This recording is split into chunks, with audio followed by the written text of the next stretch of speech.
We talk a lot about how travel is changing, with new rules, new systems, and new requirements. But there was a time, not that long ago, when the question wasn't, do I need a travel authorization? It was, is it safe for me to stop here?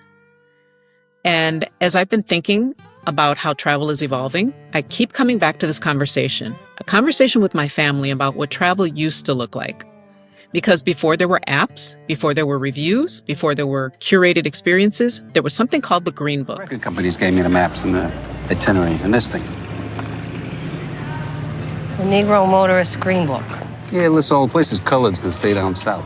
Like if, traveling while black. And for millions of Black travelers, it wasn't about convenience. It was about survival. And if you've been thinking about travel a little differently lately, this episode is going to give you a perspective you won't forget. So make sure you're subscribed because we're having more of these conversations about how to travel with intention, awareness, and meaning. The Green Book was a guide. It was a lifeline that told Black travelers where they could safely eat, sleep, and stop. Because in many places, being in the wrong town at the wrong time could cost you everything. And one of the things that shaped travel the most was something called Sundown Towns. These were towns where Black travelers were not safe after dark. Sometimes there were signs and sometimes there weren't. But the message was understood. You needed to be gone before the sun went down. So travel wasn't just about distance. It was about timing. You had to calculate how far you could go before night, where you could safely stop, what roads to avoid entirely. And travel just wasn't spontaneous. It was strategic. Year's edition, a warning. Carry your Green Book with you. You may need it. It just makes me wonder and make me think about today. At the National Museum of African American History and Culture in Washington, D.C., visitors can experience the not-so-long-gone era of the Green Book. I remember as a little child going down south from Detroit, and my parents had to be strategic as to where they stopped. In '58, I had gone for a job interview in Meridian, Mississippi, and I had to come back through Philadelphia, Mississippi, and I was on the Greyhound bus, and it was really sort of scary because I was the only Black person on the bus. And as we approached Philadelphia, there were two white ladies who were complaining that I was sitting too close to the front of the bus. So she told the bus driver to tell me that I had to move. And since I was near Philadelphia, I did not want to suffer the same thing that happened to Emmett Till. Mm-hmm. And my family didn't know where I was, so I could never have been heard from again. Mm-hmm. So those were some of the things we had to deal with in the late 50s. Mm-hmm. Just sit with that for a second. Being the only Black person on a bus, being told to move, and knowing that something as small as where you sit could put your life at risk. And what struck me most about that story was this. Her family didn't even know where she was. Travel wasn't just uncertain, it was dangerous.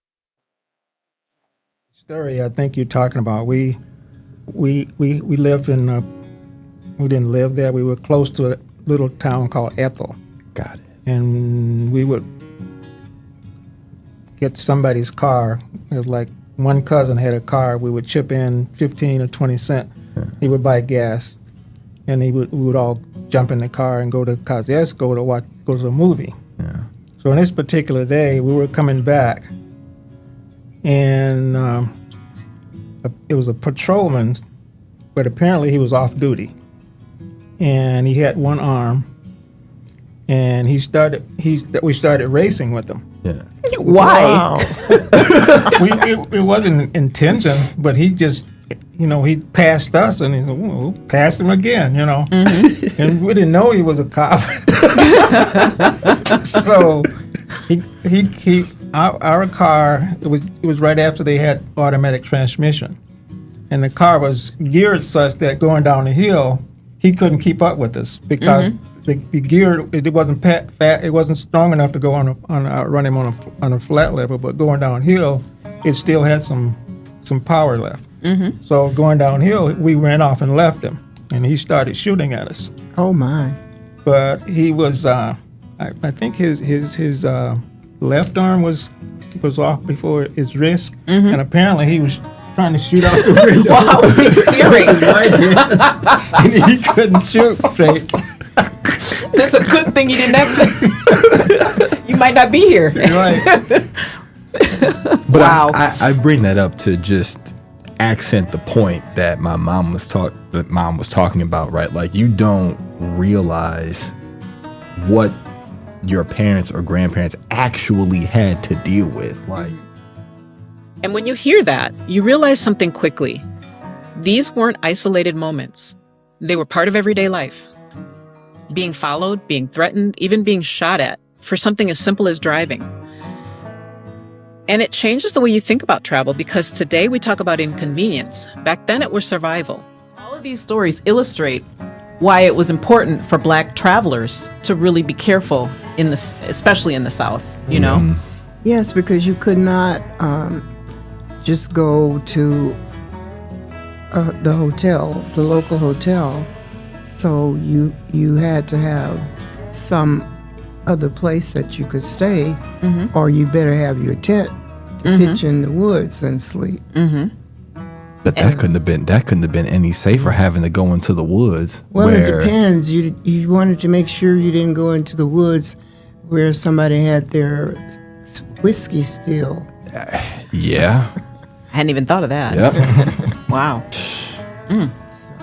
Okay, so lots of landmines to have to navigate with that situation. So when you went on trips, what did you do?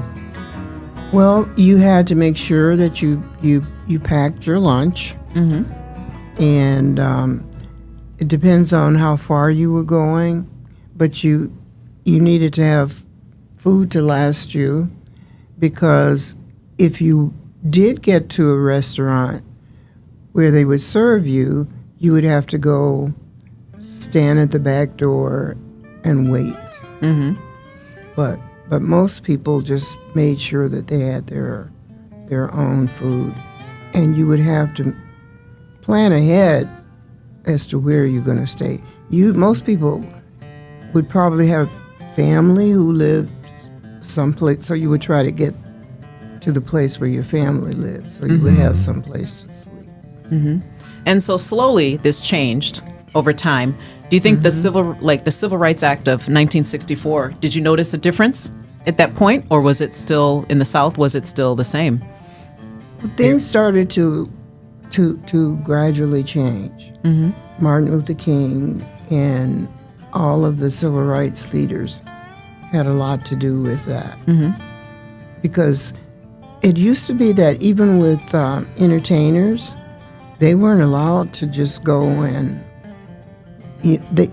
they were okay to go and perform for white audiences, but they had to choose where they were going to live too. Sometimes they would end up sleeping in their cars or buses or whatever transportation they had. And they were just like us as far as being able to find places to eat, and so it was not an easy time. Absolutely not. That part always gets me. Packing your own food because you might not be served. Planning exactly where you would sleep because hotels weren't an option. Even having to think about whether the woods were safe. Every single part of the journey had to be thought through. So why talk about this now? Because travel has never just been about going somewhere. It's about access, safety, and awareness. And while things have changed, the way we approach travel still matters. Because today we have choices. We can choose to support local businesses, stay in locally owned hotels, eat at neighborhood restaurants, and shop from local artisans. We can choose locally guided experiences, and those choices matter. Because travel isn't just about what you take from a place, it's what you give back to it. And if you're looking for ways to travel more intentionally, I've linked some curated experiences below through Get Your Guide. These are locally guided tours, cultural experiences, and small group activities that help you connect more deeply with the places you visit. When you hear stories like this, it shifts something. Because the ability to move freely, to explore, to experience the world without fear, that hasn't always been guaranteed. And even today, travel continues to evolve. But what the Green Book teaches us is about the resilience and the courage of what Black people were able to do and accomplish in spite of the circumstances and everything that happened. Come on and walk with me, Lord. Come on and take a walk. But maybe that's not something to resist. Maybe it's something to understand. Because travel at its best isn't just about where you go. It's about awareness. It's about respect. It's about understanding the stories that came before you. So if this episode moved you, share it with someone. Have a conversation about it. And if you're ready to plan a trip in a way that's thoughtful, intentional, and meaningful, I'd love to help you do that.